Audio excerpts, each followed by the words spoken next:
selamat datang di Prep Room Podcast. Jadi kita di sini tuh mau bahas tentang hal-hal yang ada dalam bisnis, yang ada di belakang bisnis dan ada yang di depan bisnis. Apa tuh depan dan belakang? Jadi seperti the way we think about business ataupun the operation between business, marketing, finance, and operational dan banyak hal lainnya. Di sini saya Kevin dan partner saya Ilham. Paling untuk awalan kita tanya-tanya nyantai dulu.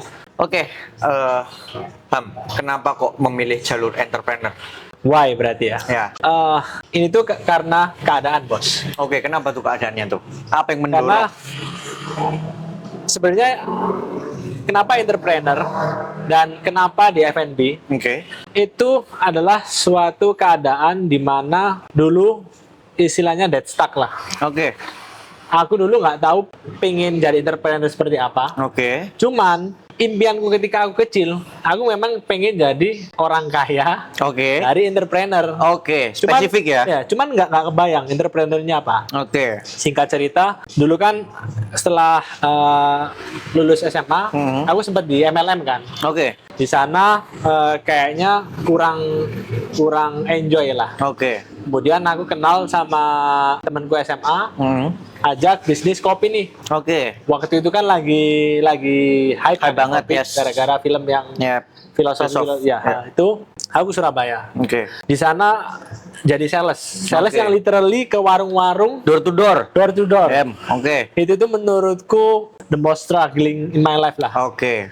Karena Oke. di satu titik ketika aku nawarin kopi ke warung yang di Waru lah Surabaya, Ya, orangnya itu bilang bahasa Jawa ya. Terus mas, piro-piro mas, delok raimu sakno aku. Nah, jadi Men. itu menurutku shit, cari uang itu susah men. Sepakat. Cari uang itu susah. Sepakat. Dari sana, cuman aku belajar sangat banyak di sana. Oke. Kayak resilience, kemudian nggak gampang nyerah itu di sana lah. Di part itu. Di part itu. Oke. Dan singkat cerita, aku pulang ke Malang, aku ketemu sama salah satu teman kita SMA lah. Yes. Dia waktu itu pingin buka coffee shop, cuman belum ada partner nih. Oke. Dia belum ada partner, terus aku ngobrol sama dia, gimana kalau kita bangun bareng, dalam artian kita sama-sama nggak ngerti kopi yang bener-bener dalam. Oke. Kita sama-sama belajar, nanti kita build bareng-bareng, kita istilahnya ngerangkak bareng-bareng, Oke. akhirnya jadilah handal ini. Handal ini, oke. Nih, jadi memang kenapa entrepreneur? Ya karena keadaan. Oke, berarti Kayak gitu. emang driven-nya itu ke entrepreneur ya? Ya, ya. Trivia question, punya LinkedIn nggak? Nggak. Nice, itu adalah entrepreneur sejati. Nice, salaman. Yoi. Sebenarnya sampai detik ini, Sampai detik aku ini. nggak tahu fungsi LinkedIn itu apa. Sama. Tidak punya. Kita Tuh. tidak punya LinkedIn. Oke. Menarik. Oke, dari entrepreneur, menurutmu modal terbesar dari entrepreneur itu apa sih? Apakah uang? Ataukah konsistensi? Atau apa? Nah, dari dulu aku tuh punya satu prinsip di mana ketika entrepreneur punya ini pasti dia akan grow ya. Oke, akan apa bertumbuh.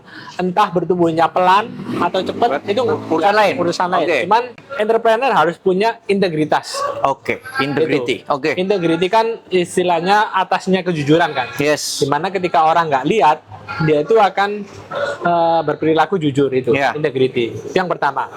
Yang kedua adalah bisa diandelin. Oke. Seorang entrepreneur Reliable. harus bisa Bisa diandelin. diandelin. Kemudian yang ketiga itu mau belajar. Oke. Dan yang keempat, ini tuh jarang yang dipunyai anak muda sekarang. Apa tuh? Disiplin. Oh, bener banget. Ya, Sepakat. disiplin sama waktu.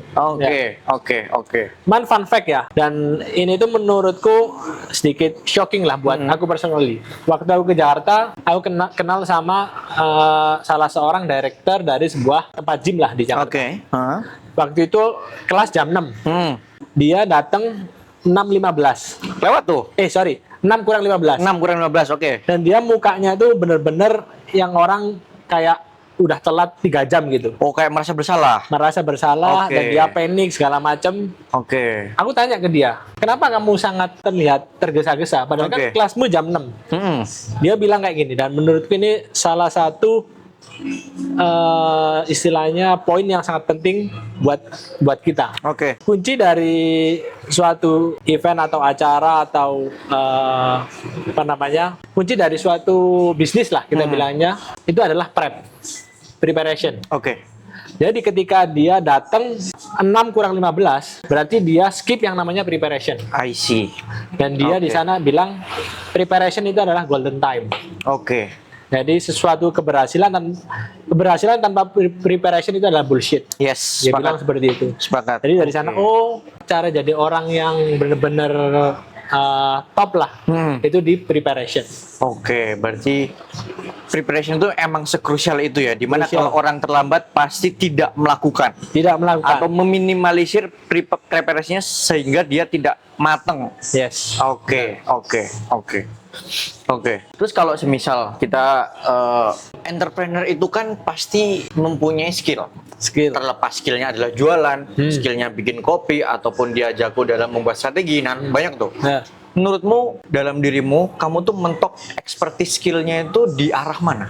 ya lebih ke berarti skill dekat hubungannya sama ada hubungannya lah dengan mindset dan segala macam ya. Yes, sepakat. Skillku sebenarnya nggak banyak ya, karena memang dari pengalamanku ini kayak dari yang kripto kemarin segala macam, cuman dari sana aku banyak belajar. Oke. Ternyata, dan aku percaya bahwasannya skill yang dimana kalau aku pribadi, aku punya skill resilience, Oke. yaitu tangguh, dan juga ada leadership. Oke. Itu sih. Oke. Dari leadership, kamu tuh ngerasa gimana sih leadership yang cocok ataupun ideal nih untuk membuat sebuah bisnis? Karakter leadership yang seperti apa?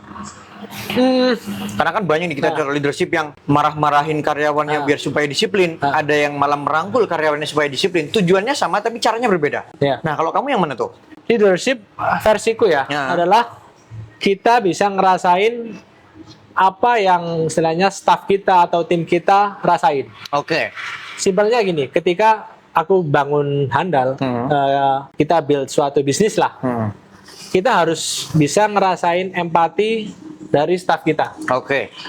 Caranya dan kita nggak bisa bypass itu adalah kita harus pernah jadi dia. Sepakat. Makanya itu waktu aku sebelum bangun handal bareng partner, aku itu magang di Jakarta dan kerja di Malang itu as a barista. Oke. Jadi memang apa yang dikeluhin mereka, apa yang mereka lakuin setiap hari, mereka shift 8 jam, 9 jam, Kamu 10 jam, merasakan. aku ngerasain. Oke. Jadi dari sana feel-nya itu dapat, sense-nya itu dapat. Oke. Jadi kita nggak yang marah-marah atau ngasih perintah itu tanpa adanya Rasa empati. benar. Oke. Jadi di sana. I see. Oke. Terus yang menjadi unik adalah entrepreneur ini kan cenderung resikonya lumayan gokil ya. Gokil. Nah, pasti yang namanya bisnis lumrah toh. Kalau semisal gagal ataupun berhasil terus gagal lagi, Iya. itu kan hal yang lumrah. Nah, pandanganmu terhadap resiko bisnis ini kayak gimana sih? Apakah ya itu memang harus dijalani ataupun kadang aku main aman dengan cara investor atau gimana? Nah, itu gimana? Melihat resiko bisnis. Bisnis resikonya harus siap hilang. Harus siap bilang. Harus siap hilang. 100%. 100%. Oke, kenapa tuh? Gimana?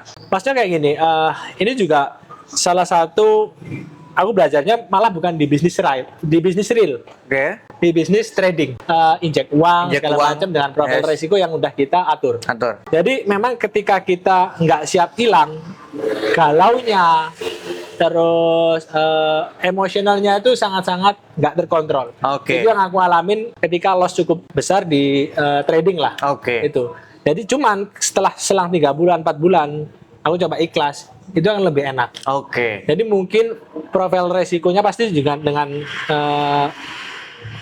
strategi yang udah terukur ya. Oke, yes. Jadi jangan sampai kita bikin bisnis, all in, no strategi, no Hilang manajemen, ya udah. hilang ya udah. Nggak kayak gitu kan? Itu namanya goblok, Itu bos, kan bos. goblok, bos. Sepakat. Jadi sih mungkin kita harus siap untuk loss itu tadi. Loss itu tadi. Oke. I see. Entrepreneur kan pasti dia punya mimpi. Dia punya, wah, aku kepingin nih sebenarnya kita udah melihat sebuah brand, aku kepingin punya bisnis yang spesifik mirip kayak brand ini yang punya tokonya bagus lah, atau profitnya gede, atau karyawannya pinter. Nah itu kamu punya nggak? Sebenarnya kalau role model di brand ya, jujur sampai sekarang masih belum punya. Oke. Cuman kalau kumpulan dari beberapa brand ada gitu loh. Apa tuh? Jadi kalau disebut ya. Oh, kalau disebut, oh iya, coba. Ya. Oh, berarti kumpulan dari beberapa brand Bener. yang menjadikan, oh kayaknya ini bagusnya diambil, jeleknya nggak usah. Ya, Bagusnya diambil, ya, jeleknya nggak ya, usah. Oh, ya. oke. Cuman kalau secara benang merah, aku tuh pengen punya bisnis yang istilahnya kalau kita bedah brandnya ya, satu brand untuk cari cash flow, Satu brand cari cash flow, satu brand cash flow, satu brand idealis. satu brand idealis, mentok nih, mau cuan gak cuan Ya, urusan lain. ya. Oke, Karena memang menurutku bisnis idealis sekarang itu nggak bisa. sepakat. Karena memang idealis kalau kita punya side bisnis yang cash flow-nya kenceng, itu baru bisa. Yes, benar. Seenggaknya punya bantalan lah, kita punya safety net untuk betul, hidup. betul. Oke. Karena cash flow is the king, bos. Yes, sepakat. Cash flow is the king. Ya, Aku ada role model sebuah brand. ya, Ini itu brandnya aku benar-benar cocok, dan dimana ketika aku makan di tempat ini, aku selalu melihat persepsi kita kan kadang melihat bisnis, oh pasti ownernya untung banyak. Nah, tapi aku melihat brand ini itu, aku ngerasanya ownernya itu sangat-sangat pinter, yaitu adalah Heidi Lau. ya, Datang ke Heidi Lau, the way they service the customer, cara dia memberikan experience di store-nya dia, produknya kayak gimana, itu benar-benar perfect. Itu yang menjadikan Heidi Lau ini apa ya, selalu terkenang. Contoh, waiting list. Ketika waiting list, kamu disediakan station cewek untuk nail art for free. for free. Ketika waiting list, kamu disajikan main dingdong. Ada gamenya di sana, di tempat waiting sana. Ya. Kamu disediakan es krim dan snack air putih secara gratis. Persepsi dari kita yang menunggu adalah kita nggak nunggu, tapi kita enjoying the brand. Nah, itu yang dalam tanda kutip mahal dan nggak sebegitu dirawat oleh orang-orang yang punya bisnis yang lain. Ya, Kayak semisal dia bisnisnya antri nih, antri ya udah nggak apa-apa, antri aja. Kamu nggak mau ya nggak apa-apa. Tapi Heidi Lau memaintain itu dengan sangat baik. Itu yang membuatku ngerasa kayak ownernya tuh kok pinter banget ya, Ya. memikirkan hal seperti ini tuh sedetail ini dan cuan loh. ya. Nah itu loh yang bikin aku tuh amazed dengan brand itu. Fun fact-nya, aku kemarin baru pertama ke Heidi Lau. Gimana? Nah, yuk gimana pendapat? Pendapatku Heidi Lau mana? Sorry, Gancit. Surabaya. Oh oke. Surabaya. Lanjut. Mungkin ini jadi pertanyaan besar as a entrepreneur ya. Gimana cara suatu brand itu menyisihkan uang yang begitu besar Oke. buat maintenance customer-nya? Yes. Katakanlah let's say Heidi Lau sama ada brand mobil itu Lexus. Yes. Menurutku, hitung-hitungan untuk dia serve customer itu nggak make sense menurutku ya. Oke. Oke. Misalkan kayak Heidi Lau tadi yang udah kamu ceritain, dia sampai segitu care-nya dengan customer, Customer. di sisi waiting list saja padahal. Yes. Let's say katakanlah Lexus. Dia spend a lot of money untuk sewa parking di mall. Oke, benar. Kemudian dia sewa untuk reserve gate di airport. Oke, yes. Menurutku itu nggak make sense ya. Iya, benar-benar. Itu menurutmu gimana kita bikin strategi semacam itu?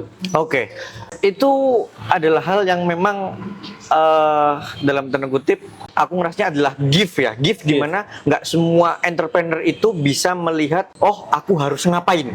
Nah, ketika si owner itu tahu bahwa oh aku harus ngapain, itu kita berangkat dari gift dulu.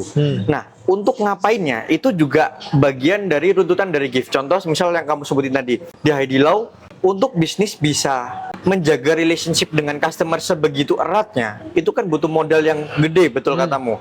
Gimana caranya? Pasti nggak mungkin enggak. Cash flow is king. Pasti harus ada cash flow-nya dulu, ya kan? Ketika cash flow-nya ada, yang kedua adalah customer-nya harus bisa nge-value dulu. Karena kita sangat percuma ketika kita membuat sebuah campaign untuk memaintain relationship, tapi ternyata customer-nya nggak mau diajak. Customer-nya nggak mau diajak relationship. Nah itu lain cerita. Contoh, tak kasih contoh yang paling gampang. Semisal aku ada di brand yang dalam tanda kutip tidak memiliki value prestige. Kalau aku ditanya nomor HP, aku nggak mau. Tapi kalau di Heidi Lau aku ditanya nomor HP, tak kasih. Karena aku percaya, karena aku merasa dekat. Nah itu kan brandnya itu berhasil membangun prestisnya dulu agar orang merasa kredibel kok brand ini, tak kasih nomorku, oh nggak apa-apa. Itu dia berarti mau diajak untuk relationship. Ketika dia mau diajak untuk relationship, barulah kita bikin fasilitas-fasilitasnya. Tapi ini tetap dengan catatan cash flow-nya ada. Nah, ketika cash flow-nya ada, relationship-nya udah oke, terbentuklah Lexus bikin airport, parking spot. Nah, itu kan gila banget. Apalagi yang paling nggak masuk akal menurutku, ketika aku makan Haidilau di Malaysia, aku tuh pesen lem, Pak. Lem, tapi kan domba mentah dari Indo dan Malaysia mungkin beda ya, secara baunya gitu-gitu. Pesen lem ternyata bau. Aku nggak cocok. Aku bilang, pokoknya secara komunikasi itu, Mas, aku nggak bisa, ternyata ini bau. Tak singkirin ya. Ini bukan karena gimana-gimana kok. Jadi tenang aja, nggak usah tersinggung. Tak balikin sama dia, diambil. Kak, saya ambil aja ya. Ini saya kasih free kalau ternyata kakaknya nggak cocok. Itu kan nggak masuk akal. Supposed to be aku harus bayar. Tapi dia ngasih treatment yang seperti itu. Lah kan bagi dia ini adalah cost yang terbuang. Yang harusnya dia bayar, yang harusnya aku yang bayar. Itu kan sebuah relationship yang dibangun secara tidak sengaja. Saya sama seperti kita di jalan, ternyata ada orang mau belok, kita kasih ini silahkan duluan. Itu kan nggak sengaja, ya cuman kita nggak ketemu orangnya aja. Nah, mungkin lebih seperti itu sih. Pertanyaannya adalah, ketika kita build suatu brand, apakah relationship yang seperti Haidilau atau Lexus itu harus kita set up di awal atau by time? By time dalam artian kita ngerti, marketnya pengen seperti ini, customer-nya ada masukan seperti ini, dan seterusnya. Itu menurutmu gimana? Kalau menurutku paling cuma satu hal yang paling krusial untuk mempertimbangkan itu adalah resource. Ketika kita bikin brand kaki lima, itu pasti nggak mungkin. Tapi ketika kita resource-nya gede dan sebagainya, langsung disikat, bagus. Karena relationship management itu adalah hal yang sangat oke untuk market yang kita tuju. Jadi kayak gitu, tergantung resource-nya. Resource ini dalam artian apa? Capital. Uang ya kuncinya. Dalam berarti cash flow. Cash flow is king. Ya kayak brand Lexus lah contohnya. Contoh itu kan dia punya Toyota ya. Yang buat dia sapinya di Toyota. Ya, benar. Dan kalau Haidilau, apakah dia ada second brandnya yang ngasilin cash flow lebih kira-kira? Setauku kayaknya enggak. Haidilau itu pure Haidilau kayaknya ya. Pure Haidilau dia. Haidilau aja. Cuman dia memang ada produk turunan yang dimana kuahnya itu dijual di Lai jual, di Transmarket jual, broadnya itu dijual sama dia, si kaldunya. Memang ada produk turunannya. Nah, untuk ngomongin percentage ya, menurutmu kira-kira berapa percentage, katakanlah dari net profit suatu perusahaan yang dialokasikan untuk relationship tadi itu, yang ideal lah?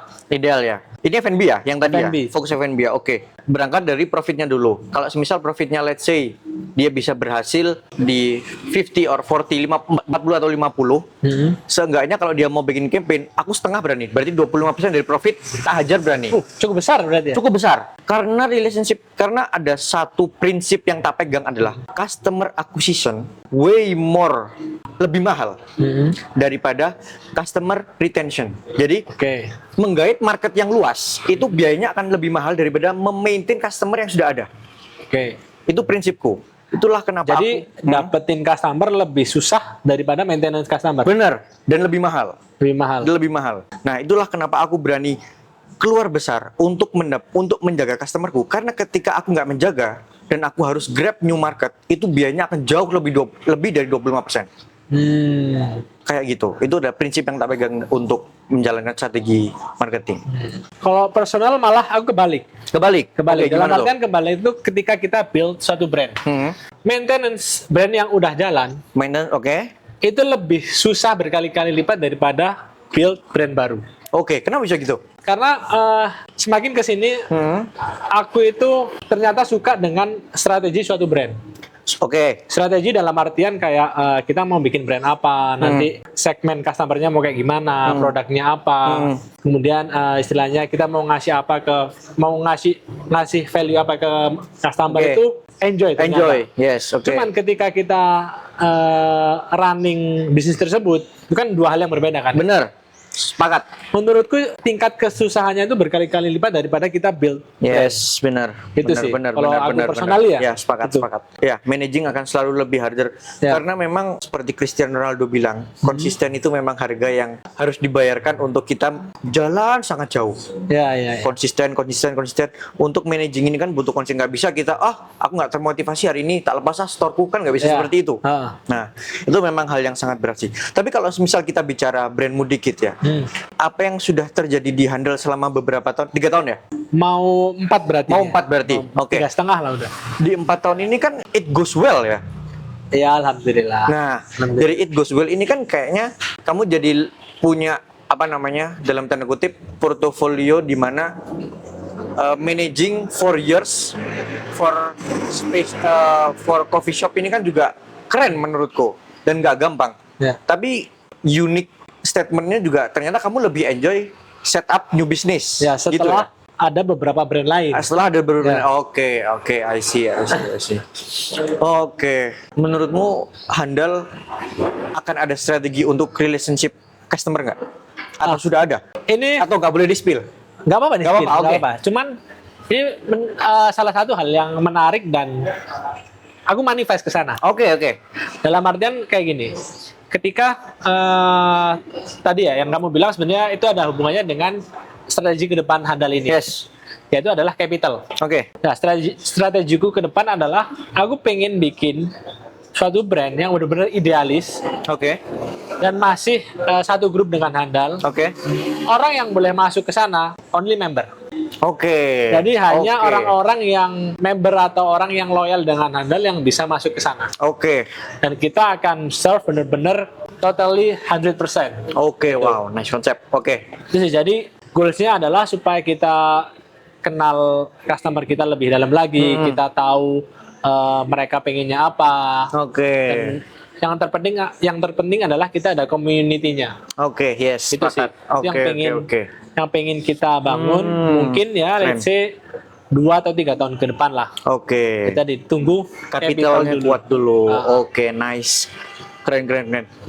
Untuk melihat opportunity Handal bikin hal yang seperti idealis tadi, itu kepikirannya kapan?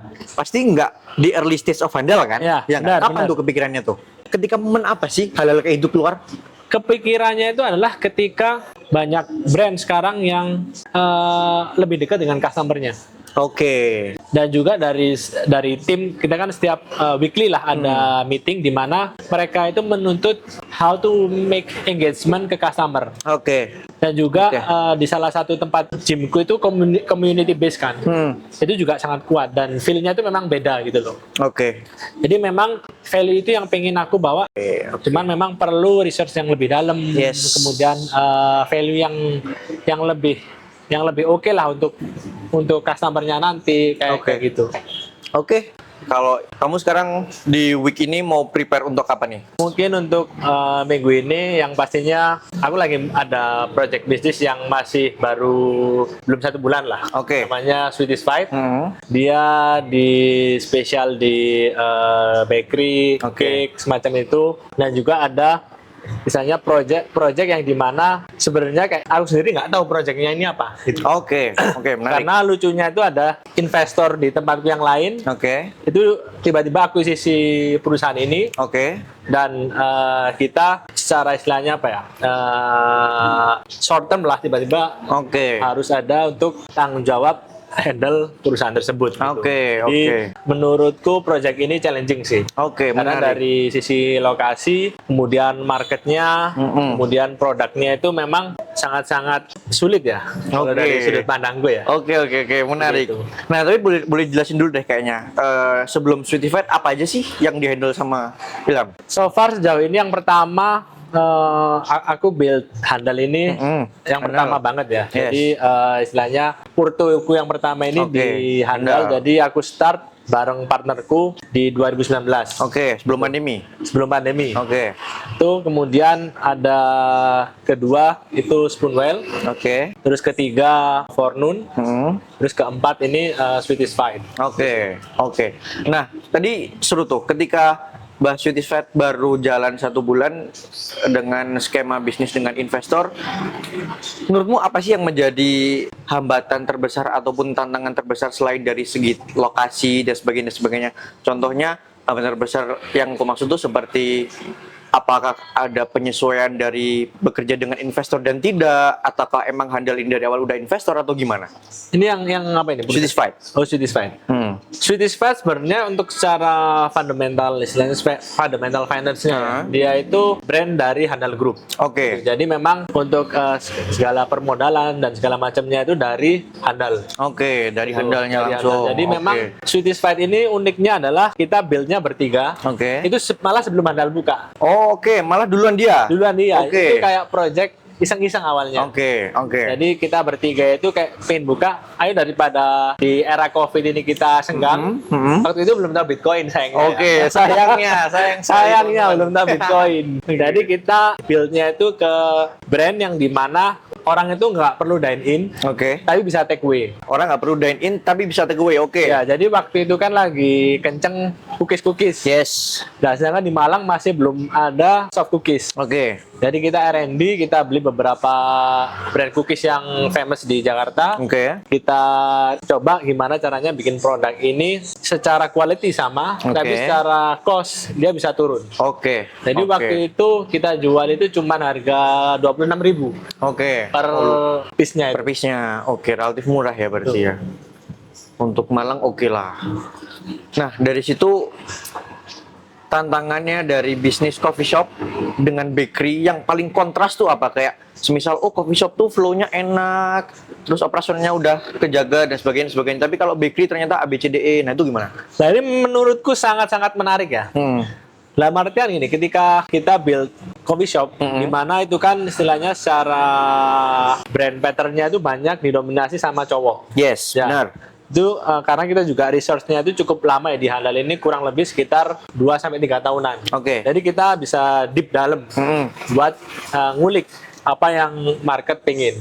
Oke. Sedangkan di Swedish Fight, karena mayoritas cewek, itu yang menurutku masih susah buat aku personal ya. Oke, paham. Karena cewek itu apa ya, kayak maunya itu Banyak guys. Cewek itu maunya banyak guys. ya dalam artian produk apa yang dia suka, karena kan taste Yes. cewek sama taste kita cowok gitu Bener. pasti beda. Pasti beda. Dari misalkan dari sweetness intensity aja. Yes.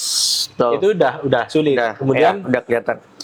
antara apa spot mereka suka yang kayak gimana juga masih bingung kalau aku personal. Oke. Dalam artian kan ada tempat kecil gitu di misalkan di Malang atau di Jakarta pun banyak kan kayak cake itu hidden gem lah kalau sekarang orang bilang, itu cuman rame gitu. Yes. Nah, tempatku yang sekarang Sweeties White ini juga sama di komplek perumahan segala macam. Cuman di sini aku masih nyari formula apa yang kira-kira cocok ini buat istilahnya cewek mau ke sana. Oke. Kalau menurut Kevin kira-kira gimana? Maksudnya dalam artian cewek itu sentimentalnya itu apa sih? Kalau ke something yang sweet gitulah. Oke. Menurutku memang cewek ini cenderung mempunyai karakteristik di mana preferensinya tuh condong memang ke hal-hal yang sweet. Sweet, oke. Condong ke hal-hal yang memang itu tuh membuat dia itu merasa bahagia. Bahagia. Nah, produk emosionalnya untuk cewek itu memang sangat-sangat nampol. Contoh, ketika ini kita ambil case yang general ya. Semisal kita itu punya pacar nih, kita ngedate sama cewek. Kita comparing nih. Semisal kita ngajak dia ke pecel lele, dengan dia ngajak ke tempat dessert or something like that. Statistically speaking, pasti lebih suka ke dessert. Oh ya. Tapi kalau kita sebagai cowok, lalapan at all cost. Nah, itu lalapan at all cost. Disitulah kontrasnya, di mana memang cewek ini cenderung ada merasa seperti produk emosional itu sangat penting juga. Makan dessert to be happy, terus makan manis juga biar ngerasa dihargai. Nah, itu memang ada. Apalagi ketika si branding dari brand ini sangat sukses, wah itu lebih nampol lagi ya. Contohnya kita bisa lihat Scarlett. The way Scarlett jalan, itu udah sangat-sangat bagus, di mana dia bisa bikin antrian 30 waiting list dan nggak ada yang mundur. Nah, kayak gitu itu kan something yang bener-bener hebat ya menurutku ya. Apalagi yang unik lagi, cewek ini ada spesifikasinya lagi, yaitu adalah ibu-ibu. Nah, market ibu-ibu ini luar biasa susahnya. Ketika seorang ibu-ibu itu jualan, entah itu sesimpel rolade lah atau apa, tanpa melakukan marketing itu kenceng banget Pak salesnya. Itu yang sampai sekarang nggak ada ilmunya, terapannya itu nggak ada gitu loh dilakuin. Karena market ibu-ibu itu lumayan gokil, lumayan unik lah. Oke, ngomongin produk sweet ya kita. Sekarang ngomongin produk sweet ya. Menurutmu mana yang lebih penting? Apakah kita jual sedikit produk, dalam artian sedikit itu katakanlah di bawah 5 jenis lah. Oke. Cuman kita bisa consumption produk itu daily. Yes. ataukah ketika kita buka di awal langsung produknya banyak, Oke. atau yang ketiga setiap minggu kita selalu rilis produk baru kalau di Sweeting lah. Oke. Menurutmu mana dari ketiga ini yang kira-kira cocok buat Paling cocok. cewek-cewek? Yang banyak dari variety ya. Ya. Oke. Pasti menurutku yang paling oke adalah yang variety. Kenapa? Satu, menurutku cewek cenderung cepat bosen. Oke. Butuh kebaruan. Variety ditambah inovasi. Ketika ada ide di mana itu akan menunya bisa berubah-ubah seasonal, itu sangat bagus. Tetapi kadang cewek juga suka nyaman dengan satu hal. Nah, menurutku 2 dan 3 digabung sangat oke. Dua dan Jadi di tiga. mana kita memberikan variety yang oke, tapi juga seasonal yang banyak juga. Pun aku mengajak pada Scarlett, dia juga punya basic menu di mana menunya yaitu, tapi cuman seasonalnya juga dia tampol-tampol lagi, dia ngikutin trendinya, ada apa, ada croissant, ada something like that lah. Tapi kalau menurutmu sendiri gimana?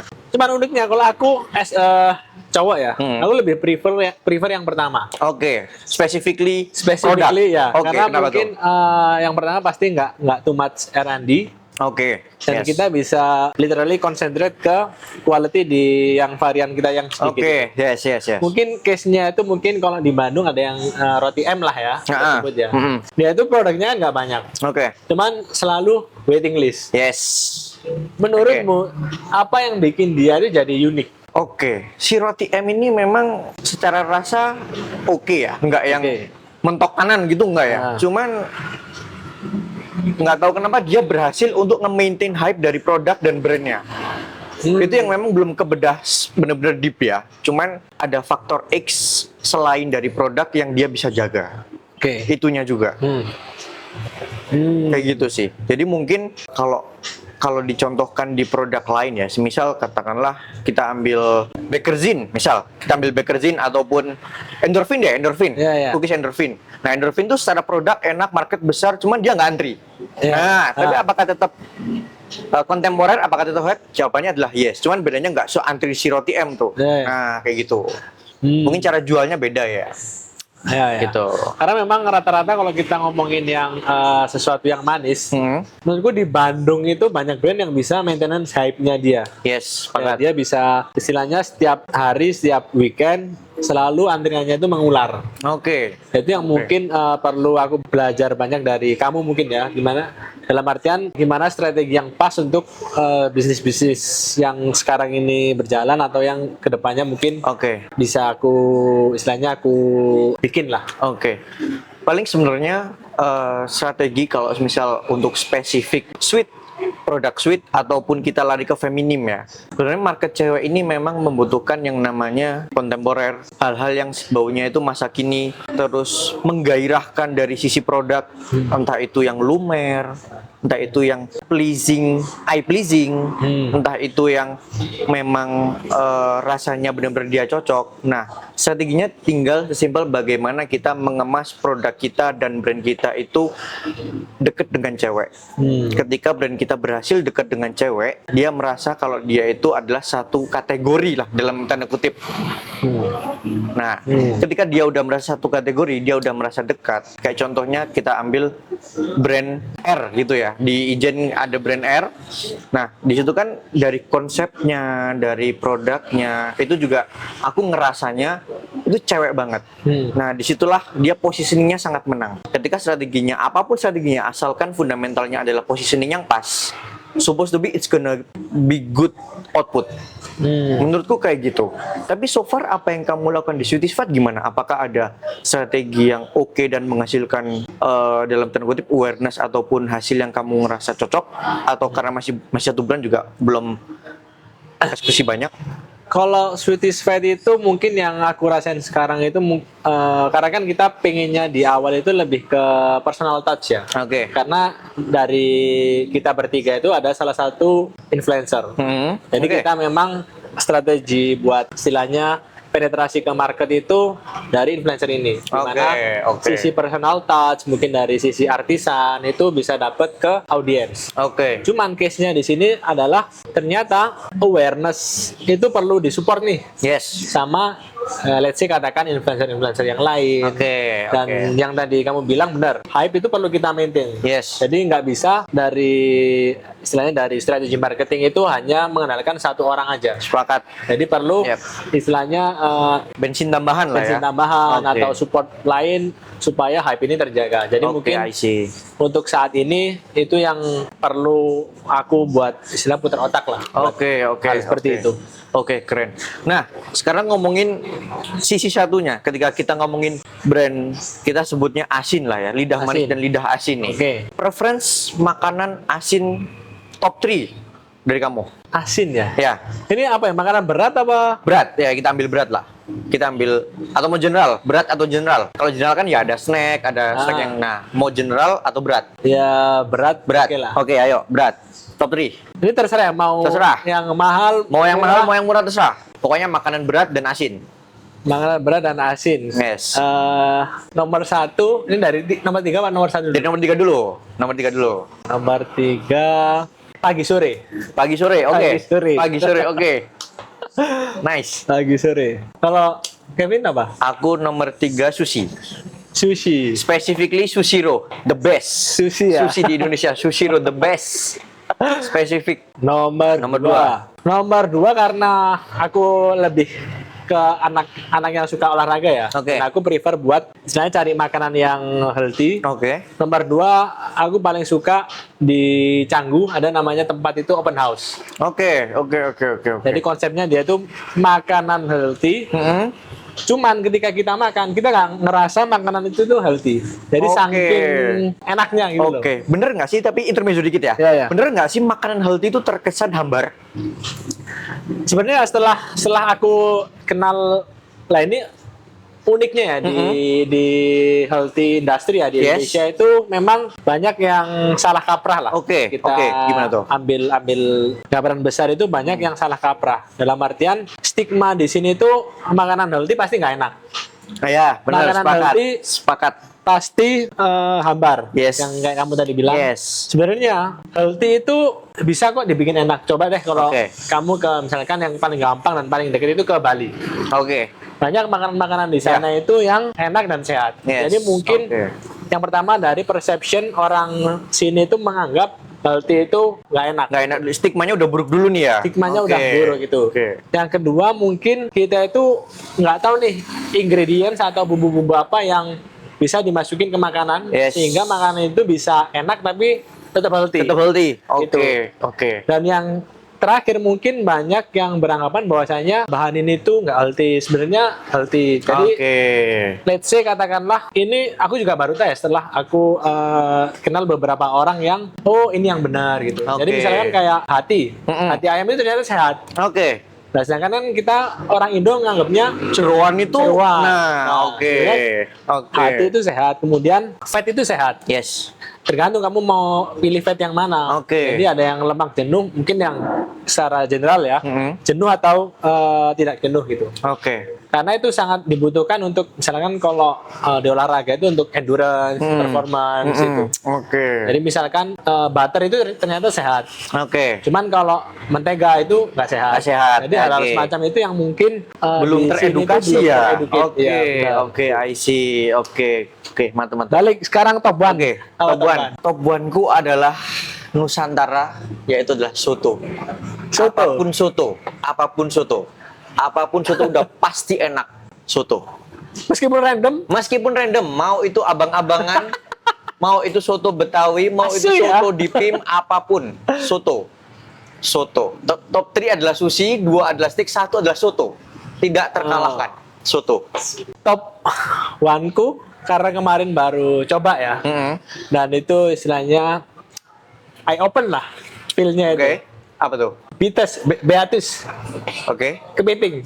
Oh, I see. Itu kemarin aku baru coba pertama Seumur hidup. seumur hidup. Pertama kali. Kali. Motherfucker. Oke. Itu Di mana? Enak Di mana? sih. Makannya di mana? Surabaya. Layar. Bukan. Bukan di Gra Family. Oh, oke. Ya, itu- Diapain kepitingnya? Nah, kepitingnya itu cuman ada satu rasa ya, maksudnya satu jenis ya. Satu olahan doang. Satu olahan. Oke. Jadi biasanya kan kalau kita makan kan ada asmanis, Yes. ada ini, ada itu. Ada padang, ada ini, Ya. ada ini. Ha. Kalau di sana ya ala dianya. Beatusnya sendiri, ala Oke. dianya itu. Jadi rasanya itu kayak ada olive-nya, terus Oke. ada istilahnya masuk ke mulut itu halus gitu loh. Silky, smooth, Oke. nggak enak. Oke. Jadi kayak gitu. Trivia question, insang dimakan nggak? Insang di samping body Keriting? keriting? Hah? Nggak. Wah, men. Itu enak, men. Puasa, Telur makan nggak? telur mana? Telur makan. Makan. Oh ya udah aman. Insang enak. Asli. Itu umaminya, tapi kalau orang nggak suka jeroan, pasti nggak suka insangnya. Soalnya rasanya agak ada umami gitunya lah. Insangnya kayak kipas, kayak goreng gitu kan? Bener. Oh, karena bayanganku rasanya kayak kertas. Nggak, Pak. Coba dulu. Enak kan? Coba dulu. Insang itu enak. Coba dulu. Wah. Gokil. Oke. Baru tahu. Kebayang dari obrolan kita top 3 ini kita mempunyai tidak ada kesamaan ya dari top 3 ya. Tidak ada kesamaan. Tapi yang jadi menarik adalah di mana kamu bisa suka dua hal yang kiri dan kanan, yaitu healthy food dan nasi padang. Oh, Nah, iya nggak? ya. Gimana cara kamu, semisal gini, apakah kamu aspek bisnis nih ya? Iya. Kalau semisal boleh milih healthy food dan padang, cuan mana sih? Healthy food. Ini spesifik Malang ya? Kita lihat Oh, bikin Malang. Malang deh. Ha, spesifik Malang. Oh, Malang jelas nasi padang. Bos. Jelas nasi padang bos ya? Nasi padang, Yoi, bos. nasi padang bos. Lu pilih bisnis healthy di sini, mati bos. Mati, bener. Karena 80% lah makanan di Malang itu digoreng. Oke. Dan kita cari healthy food di sini itu susahnya minta ampun. Ya. Minta ampun susahnya. Cuman yang healthy paling ya soto, kalau bisa ngakalin ya. Oh ya, oke. Soto, Oke. terus ayam bakar, Yes. tawon, gitu. Ya semi-semi healthy lah. Oke. Nggak cuan ya healthy food ya? Susah. Sebenarnya Susah. bukan nggak cuan ya, susah. Kalau di Bali Lain cerita. wah, lain Ya, cerita. Sepakat. Kalau semisal ditanya opportunity ya, sebenarnya di Malang tuh dari kamu tuh ngelihat nggak sih sebenarnya ada satu bisnis F&B makanan asin nih spesifik yang semisal dibuka di Malang itu pasti meledak dan kamu ngerasa pede sebenarnya untuk eksekusi ini tuh ada nggak? Asin ya ini ya? Asin.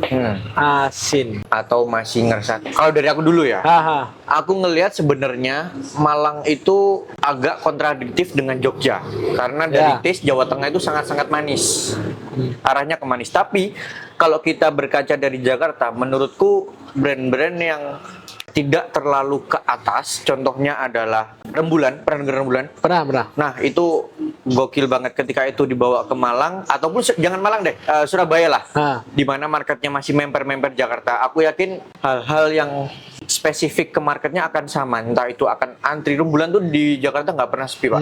Bener-bener selalu antri di mall apapun. Nah. Aku yakin di Surabaya akan seperti itu juga. Soalnya sangat bagus environment dari brandnya untuk membawa, itu kan warteg premium kan. Ya. Cuman dia berhasil membawa rasa yang oke, jualan gado-gado, jualan tahu telur 30.000, 40.000, cuman orang tuh nggak apa-apa untuk menikmati itu. Nah itu menurutku sangat oke. Oh, baru ingat.